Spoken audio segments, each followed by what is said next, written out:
Next 9 news देख रहे हैं आप। आपके साथ मैं हूं किरण यादव। आज के इस खास कार्यक्रम में हम चर्चा करने वाले हैं समाजवादी पार्टी को लेकर और समाजवादी पार्टी के कार्यकर्ताओं को लेकर और यादव कुनबे को लेकर। आपको हम बताते चले, मुलायम सिंह यादव के निधन के बाद लगातार अखिलेश यादव के सामने तमाम ऐसी चुनौतियां हैं जो सामने आ गई है। सबसे पहले कि समाजवादी पार्टी के कार्यकर्ताओं को लेकर, दूसरी बड़ी चुनौती भारतीय जनता पार्टी की तरफ से जो तमाम मुद्दे उठाएंगे, जो आरोप लगाए जाएंगे, उनका कैसे सामना करना है, और तीसरी और सबसे अहम चुनौती है यादव कुनबे को कैसे एकजुटता के साथ रखना है। तो इसी तरीके से तमाम चुनौतियां अभी अखिलेश यादव के सामने है, लेकिन जो बड़ी खबर है वो यही है कि लगातार राजनीतिक गलियारों में कयास लगाए जा रहे कि चाचा शिवपाल आने वाले वक्त में आजम खान से मुलाकात कर सकते हैं। मैं आपको बताती चलूं कि पिछली बार जो लोकसभा चुनाव हुए थे उसमें आजम खान की तरफ से आपत्तिजनक टिप्पणी दी गई थी और उसके बाद रामपुर MP MLA जो कोर्ट है उन्होंने उन्हें 3 साल की सजा दे दी है। अब 3 साल की सजा के बाद उनकी विधायकी भी रद्द हो गई है।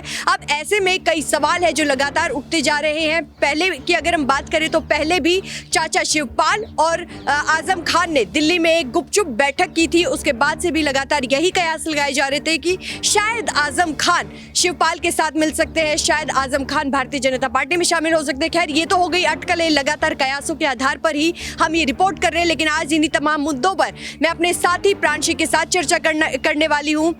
तो प्रांशी, आपका सबसे पहले बहुत बहुत स्वागत है। मेरा आपसे यही सवाल है कि आजम खान को जेल हो गई है 3 साल की, इससे समाजवादी पार्टी को कितना नुकसान और कितना फायदा?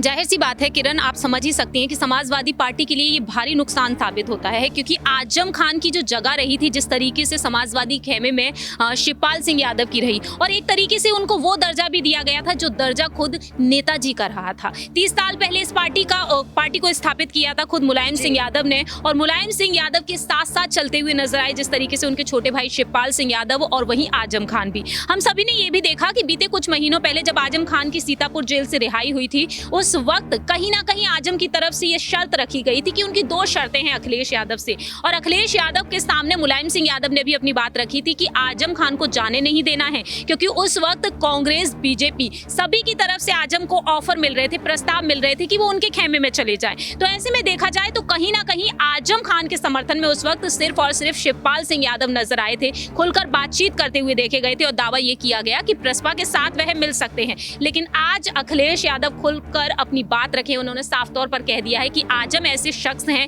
एक ऐसे दिग्गज नेता हैं जिन्होंने समाजवादी पार्टी के लिए बहुत कुछ किया है, रामपुर सीट के लिए काफी कुछ किया है, और आज बीजेपी की आंखों में वह सिर्फ और सिर्फ इसीलिए खटक रहे हैं क्योंकि आजम खान वाकई में एक बड़े स्तर पर काम करते चले आए हैं, और बीजेपी लगातार षड्यंत्र रच रही है यहाँ पर समाजवादी पार्टी के तमाम नेताओं के लिए। तो इस तरीके से देखा जाए तो आजम का जो रुतबा है वो समाजवादी पार्टी में हमेशा ही बड़ा रहेगा किरण।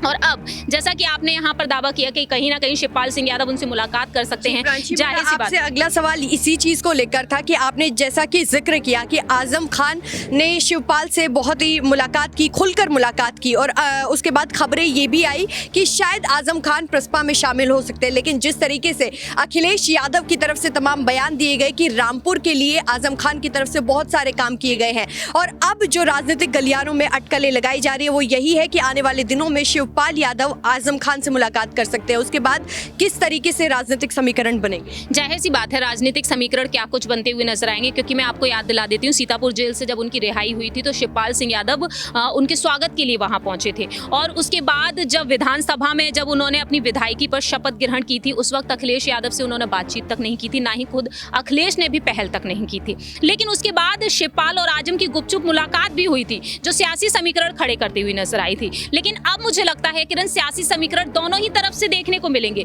वो सियासी समीकरण यहाँ पर ना सिर्फ शिवपाल सिंह यादव के साथ होंगे बल्कि अखिलेश के साथ भी होंगे। मुझे लगता है कि अखिलेश यादव जो अकेले पड़ चुके हैं, चाचा शिवपाल सिंह यादव को तो समाजवादी पार्टी में बुलाना नहीं चाहेंगे, क्योंकि स्टार प्रचारक की जो लिस्ट सामने आई उसमें शिवपाल का नाम है ही नहीं, और मैनपुरी सीट को लेकर भी यहाँ पर सियासत तेज है। तो ऐसे में देखा जाए आजम खान को किसी भी हालत में वह जाने नहीं देंगे, क्योंकि आजम खान उनके लिए काफी मायने रखते हैं। इसी वजह से वह उनका समर्थन खुलकर करते हुए नजर आए हैं और खुलकर बातचीत करते हुए देखे गए हैं। सीतापुर जेल में जब वह रहे थे तो अखिलेश यादव महज एक बार उनसे मिलने पहुंचे थे शायद, और उसी चीज को लेकर बार बार आलोचनाओं का सामना किया था अखिलेश यादव ने। अब मुझे लगता है कि कहीं ना कहीं यहाँ पर अब रामपुर सीट जो खाली पड़ी हुई है, उस सीट पर अब कहीं ना कहीं अखिलेश यादव शिवपाल सिंह यादव को तो नहीं, बल्कि दूसरी ही तरफ आजम खान के परिवार की तरफ पहल करना चाहेंगे, क्योंकि शर्तें जो रखी गई थी सीतापुर जेल से, वो शर्तें यही रही थी कि उनके परिवार के किसी एक सदस्य को नेता प्रतिपक्ष पर बिठाया जाए या फिर कोई और बड़ी जिम्मेदारी दे दी जाए उनके परिवार के किसी एक सदस्य को ही रामपुर से।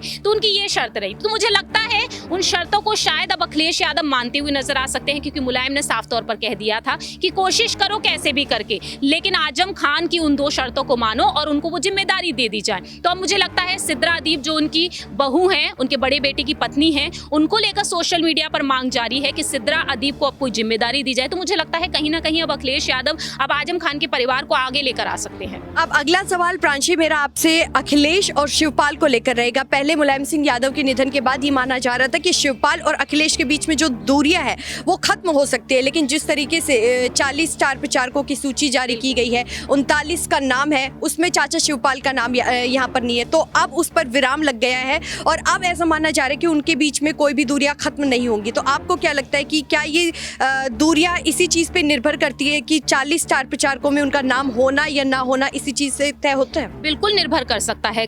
माफ कीजिएगा किरण, जैसे कि मैं आपको बता दूं कि जब विधानसभा चुनाव हुए थे यूपी के, उस वक्त शिवपाल यादव को एक तरीके से रैली में होते हुए भी, विजय रथ पर होते हुए भी उन्हें साइडलाइन कर दिया गया था और हम वो साफ तौर पर उन तस्वीरों और वीडियोज में देख सकते हैं कि मायूसी उनके चेहरे पर देखने को मिली। लेकिन जब यूपी के विधानसभा चुनाव के नतीजे सामने आए, हार का सामना किया सपा ने, उस वक्त लखनऊ के सपा कार्यालय में एक बैठक बुलाई गई विधायकों की और उस बैठक में विधायक शिवपाल सिंह यादव को नहीं बुलाया गया, जबकि लखनऊ में वह 2 दिन तक बैठे रहे थे डेरा डालकर कि उन्हें बुलाया जाएगा। वह अखिलेश से मुलाकात किए, मुलायम सिंह यादव से दिल्ली में उनके घर पहुंचे, उनसे मुलाकात किए, फिर सैफ ही वापस लौट गए और तब कयास लगाना शुरू हो गया कि बीजेपी की तरफ वह रुख कर सकते हैं, लेकिन ऐसा नहीं हुआ।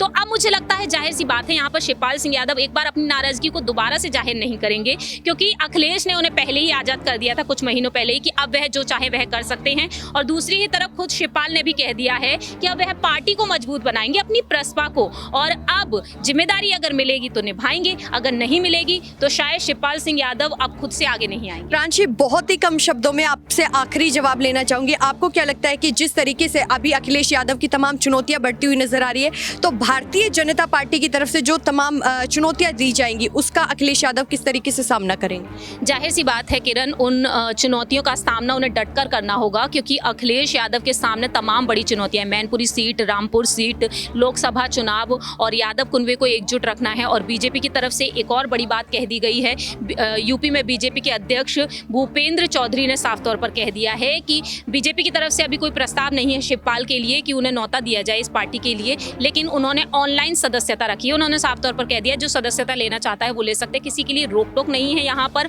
और इस वजह से देखा जाए तो कहीं ना कहीं अखिलेश की मुश्किलें और भी ज्यादा बढ़ सकती हैं। तो देखिए, प्रांशी ने बहुत ही विस्तार से जानकारी दी कि आने वाले वक्त में अखिलेश यादव की चुनौतियां और भी ज्यादा बढ़ सकती है। पिता का साया हटने के बाद से अखिलेश यादव की चुनौतियां बढ़ने लग गई थी और अब ऐसे में चाचा शिवपाल की तरफ से जो बगावती तेवर दिखाए जा रहे हैं उससे भी अब यही लग रहा है कि अब अखिलेश यादव की चुनौतियां लगातार बढ़ती हुई नजर आ रही है। देखना बहुत ही ज्यादा दिलचस्प होगा आने वाले समय में कि आखिरकार अखिलेश यादव इन तमाम चुनौतियों का सामना किस तरीके से करते हैं। फिलहाल के लिए इस खास कार्यक्रम में बस इतना ही, लेकिन देश और दुनिया से जुड़ी तमाम बड़ी खबरों के लिए देखते रहिए हमारा चैनल नेक्स्ट 9 न्यूज़। धन्यवाद।